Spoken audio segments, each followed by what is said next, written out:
chop all these siege tanks now. Those drones really desperately trying to run for their lives. There's Wednesday Night vVv Gaming.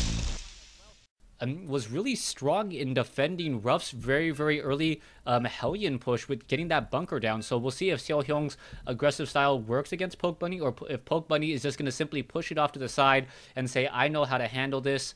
And what else you got, as he's going to macro her up and perhaps take an early advantage as the game does get underway. Purple versus blue here on MLG Shattered Temple. And we now see SeoHyeon spawning as the blue Terran player at what I will call the 9 o'clock position. Meanwhile, Pokebuni spawning as the purple Terran here at the 6 o'clock position. Terran versus Terran, close by air. And going to be interested to see what's going to go down in this matchup. Yeah, you mentioned starting positions in the last TBT on Zelnaga, and I said they don't really matter, but they definitely matter on a 4-player map like this when you have this close by air possibility. Obviously, close positions were taken out many months ago, but there's still 2 possibilities. It's either cross or close by air, and especially in a TVT with drops being so, such a prominent strategy, I think that these positions definitely going to dictate the strategies a little bit for these 2 players.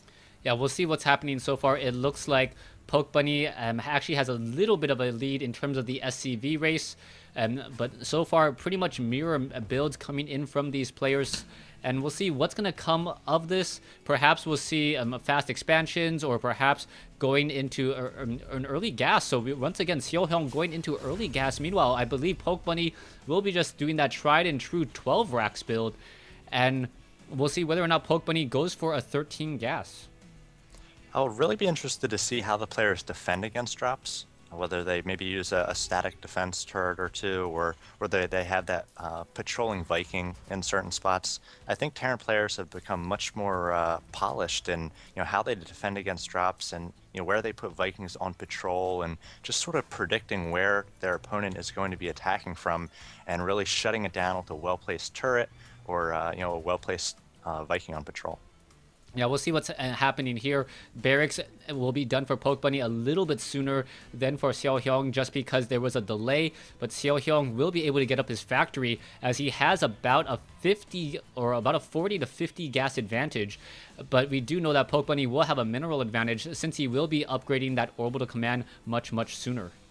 Yeah, and Pokebuni's second supply depot are going to be going in a common drop place, so he's definitely going to make sure that if any medevacs do come over to drop, he's going to have eyes on them before they're able to unload their entire payload. That's a pretty big deal if you're able to unload all 8 Marines or all 4 Hellions before being attacked. It's just that much easier to have a successful drop.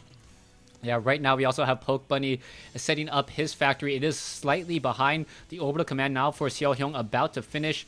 And so far, taking a look at the harvester count, everything looks fairly even. Pokebuni ahead by 1 Marine just because the barracks did come out sooner. But none of these players really showing any signs of aggression just quite yet. And neither player's scouting. They haven't sent out an SCV yet, so they both have their Marines at the top of the ramp, hoping to catch any SCVs, but neither player sent one out yet. So I suppose that the positions won't really dictate their early game strategy, or at least their initial build. It looks like both players going to be opening with a 1-1-1. We'll see if Pokebuni adds that starport. It looks like he will. So his starport's going to be a little bit behind, like you said. He's a little bit behind in gas, but he's a little bit ahead in minerals and supply at this point.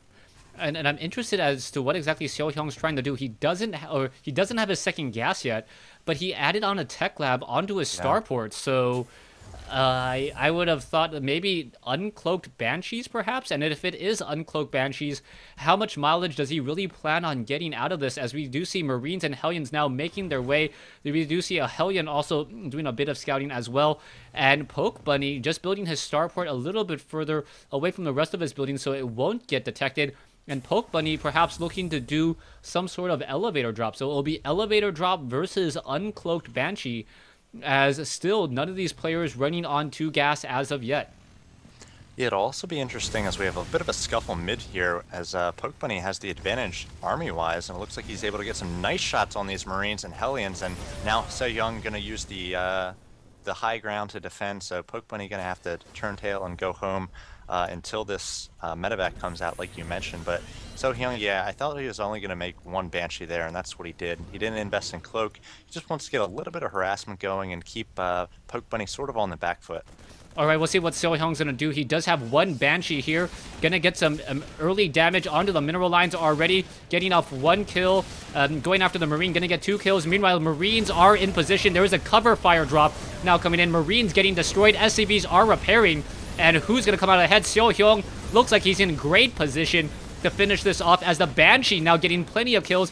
And SeoHyeon taking a huge lead with 11 kills. 12 kills on that Banshee already. Yeah, pretty big deal there, and as I mentioned before, as the Banshee's still going to town, it's got 15 kills, 16 kills before it, maybe got a 17th kill. Looks like, nope, just 16 for that that Banshee. But as I mentioned, the medevac unloading there, just one unit at a time for Pokebunny on the high ground. He really didn't have the firepower to go toe-to-toe with SeoHyeon, so that drop was a bit of a failure. SeoHyeon did have good positioning and defending there. He sort of anticipated the medevac drop as he did see it pass by when he did have his Banshee head into the base of Pokebunny, and now SeoHyeon is definitely ahead. He just needs to play pretty safe here. He is getting up that command. Oh, there's the GG by Pokebunny. He knows how far behind he is.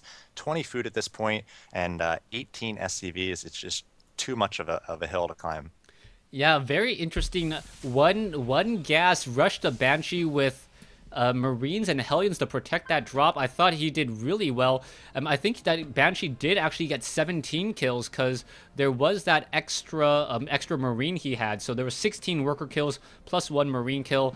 Just very, very devastating. Getting over 1,600, 1,650 minerals worth of kills that early in the game.